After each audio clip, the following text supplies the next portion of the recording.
Dubai is a tiny sheikhdom nestled along the Persian Gulf on the eastern edge of the Arabian Peninsula and part of a tiny oil-rich country called the United Arab Emirates. Over the course of just a few decades, it's transformed itself from a spit of sand about the size of Rhode Island into the Singapore of the Middle East.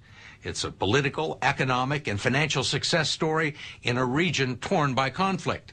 And it's all the vision of one man, Sheikh Mohammed bin Rashid Al Maktoum. He rarely gives interviews, but you're about to meet him and get his tour of one of the fastest-growing places on Earth. No matter how many articles you read or how many pictures you see, they don't quite capture the enormity and the energy of Dubai.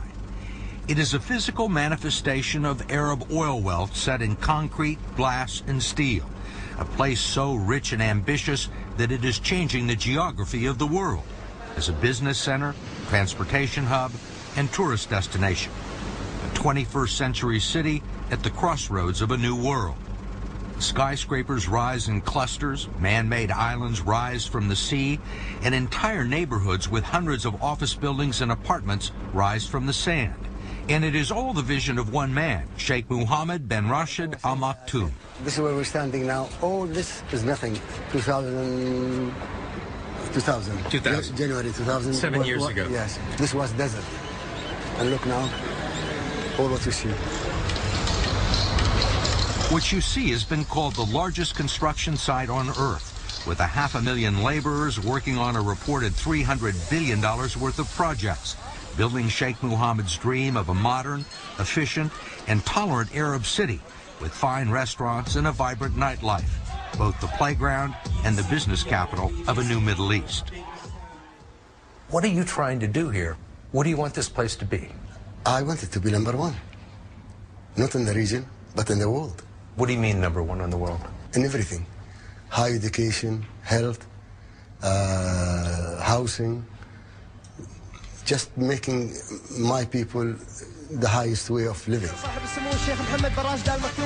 At 57 years old, he is one of the richest people in the world, a member of the Maktoum family, which has ruled here for nearly 2 centuries.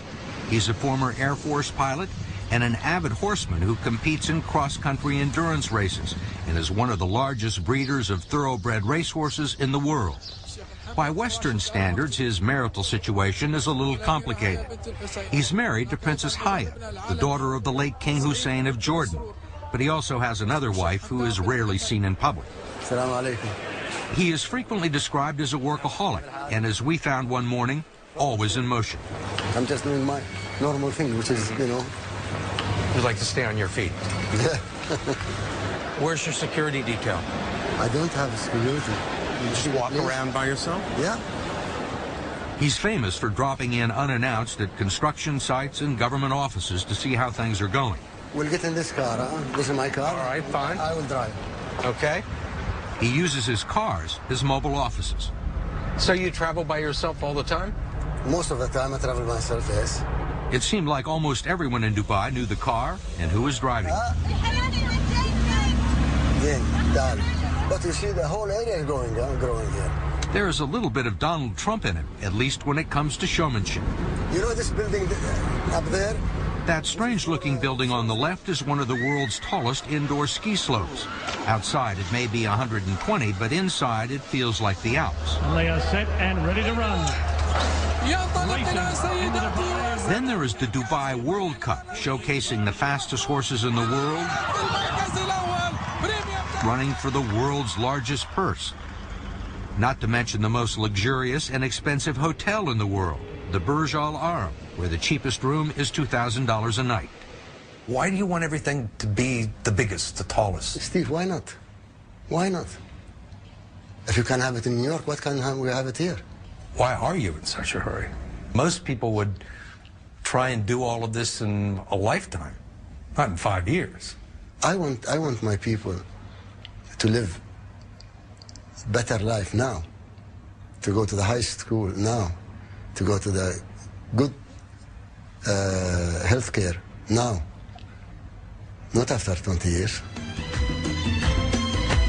His people, the descendants of Bedouin tribesmen, pearl divers, and traders, now make up a small fraction of the population here. They enjoy one of the highest standards of living in the world, with free health care and college tuition. Nos told him the project was unfeasible. But with no environmental regulations to stop him, Sultan began dredging 100 million cubic yards of sand from the Persian Gulf, along with 7 million tons of rock, to form a man-made island in the shape of a palm. It more than doubled the coastline of Dubai and created waterfront condos and homes for 150,000 people, not including 35 hotels. Most people, if they brought in a business consultant and they told them this is a terrible idea, it's not going to work, they wouldn't do it. Most people, yes, but not us. What do you think of Sheikh Mohammed? He's great. He's a visionary, but his ambition without any limits. Ambition with no limits. Yeah. Professor Al-Kitbi warns that the Sheikh's ambition could have some consequences. But for the time being, business is still booming. What do you do when you're not the ruler of Dubai? What gives you happiness and pleasure? I'll be riding my horses. You love horses? I love horses. I love animals. He owns one of the world's top breeding and thoroughbred racing operations. The morning we were there, he was selecting horses for races all over the world. And some of the world's most expensive thoroughbreds were on display. Look, here they come into the finish. So, the one with the colors, I told you he won. Yeah. These are the best horses in the world. What is it you love so much about this? It's my hobby. It's, you know, the horse in my blood. Frankie, how's the filly? You like it? Stretched out really well. Of the horses that we've seen today, what are they worth? Each one of these, if you win what we think you win, will be worth 50, 60 million $. There was one horse in particular that the Sheikh was interested in. If you look, they are there. Now they're building up. I expect this to pass this, otherwise I'll be disappointed. And this day he was not disappointed. No one likes to disappoint the Sheikh, not even his horses. That's what I want to see. And that's what I want to see.